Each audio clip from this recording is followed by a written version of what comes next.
Jadavpur university বাংলার সবচাইতে বড় ইউনিভার্সিটি, যেখান থেকে হাজার হাজার মেধাবী ছাত্রছাত্রী বেরোয় এবং দেশ বিদেশে গিয়ে বাংলার তথা ভারতের নাম উজ্জ্বল করে। কিন্তু এর সাথে সাথেই কিন্তু যাদবপুরের সাথে যে তকমা লেগে থাকে বারবার। আমরা কিছুদিন আগে দেখলাম স্বপ্নদ্বীপের স্বপ্ন নিভে গেল সেখানে, এবং আর এক তরুণ ছাত্রী, তৃতীয় বর্ষের ছাত্রী, তার কিন্তু মৃতদেহ উদ্ধার হলো সেই ইউনিভার্সিটির এক পুকুর থেকে। এবং সেই মৃতদেহকে ঘিরে একেবারে উত্তেজনা চরমে, এবং বিভিন্ন মহলে দাবি উঠছে বারবার যে এইরকম এক ঘটনা যাদবপুর ইউনিভার্সিটিতে কি করে ঘটতে পারে এবং এর নেপথ্যে কারা আছে।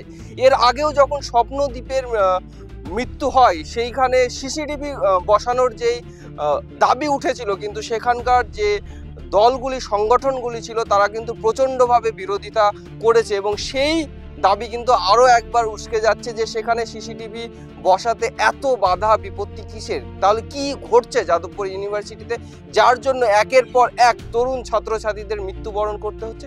এই নিয়ে জাতীয় কংগ্রেসের প্রদেশ কংগ্রেসের সভাপতি শুভঙ্কর সরকার তিনি তীব্র প্রতিক্রিয়া জানিয়েছেন এবং এই বিষয়টিকে নিন্দাও করেছেন, এবং সিসিটিভি নিয়ে ঘেরাও করেছেন সেখানকার যে সংগঠনগুলি ছিল তাদেরকে নিয়ে। তিনি কি বলেছেন শোনাবো আপনাদের।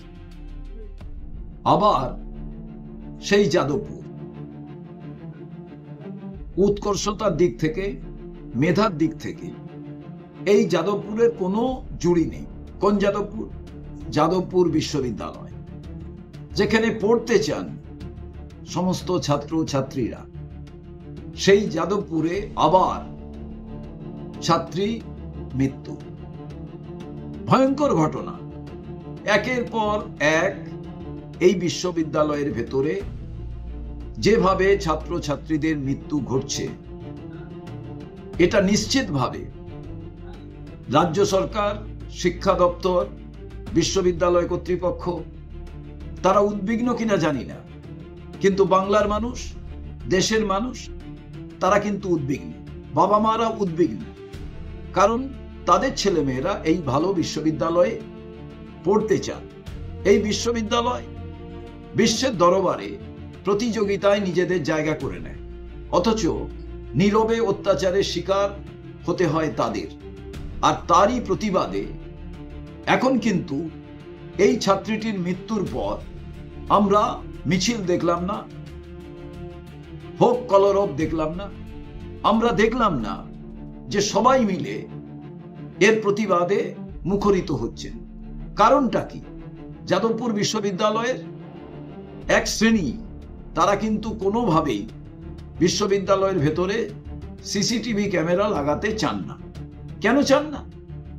কি অসুবিধে আছে? পাবলিক প্লেসে আমরা যদি দেখা যায় যে প্রত্যেকটি ক্রিয়াকর্মের কোনো সবুত, কোনো প্রমাণ রক্ষা করার জন্য কোনো আধুনিক ব্যবস্থাকে অবলম্বন করা হয়, সেটা কোথায় অন্যায়?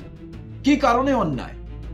এ তো বাথরুমের ভেতরে সিসিটিভি ক্যামেরা লাগানো হচ্ছে না, এ তো প্রেমিসেসের ভেতরে লাগানো হচ্ছে না, কিন্তু বাইরের যদি পুরো বিষয়টির নজরদারির জন্য সিসিটিভি ক্যামেরা লাগানোর ব্যবস্থা হয়, তাতে কোথায় আপত্তি আছে?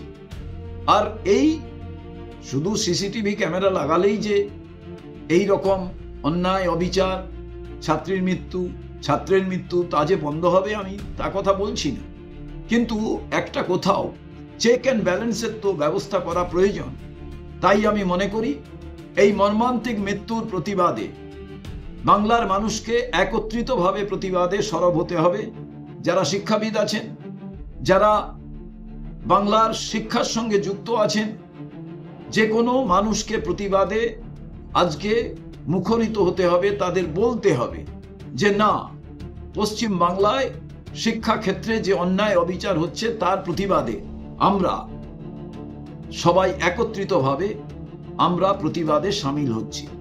আজকে আমি মনে করি রাজ্য কংগ্রেস, আমাদের শাখা সংগঠন ছাত্র পরিষদ তাদেরও বলছে, এবং সমগ্র ছাত্র সমাজের কাছে আমার আবেদন, সমস্ত শিক্ষক, শিক্ষয়িত্রী, অধ্যাপক, অধ্যাপিকা, পুরো শিক্ষিত সমাজের কাছে, সমস্ত শ্রেণীর মানুষের কাছে আমাদের আবেদন একটি, যে যাদবপুরের মতো এই রকম এক গুরুত্বপূর্ণ, আধুনিক এবং প্রতিযোগিতার যে জায়গায় নিজেদের স্থানকে, নিজেদের উৎকর্ষতা, নিজেদের যে জ্ঞান, নিজেদের যে বিদ্যে বুদ্ধিতে তারা যে স্থান করে নিয়েছে, সেই ছেলে মেয়েদের মধ্যে অকালে যদি কাউকে চলে যেতে হয়, এর থেকে লজ্জা, দুঃখের, কলঙ্কের বাংলার বুকে আর কিছু নয়। সরকারকে ভাবতে বলবো, শিক্ষা দপ্তরকে ভাবতে বলবো, বাংলার যারা এই বিশ্ববিদ্যালয়ের উপাচার্য, আচার্যকেও ভাবতে বলবো, কারণ এটা বন্ধ হওয়া প্রয়োজন।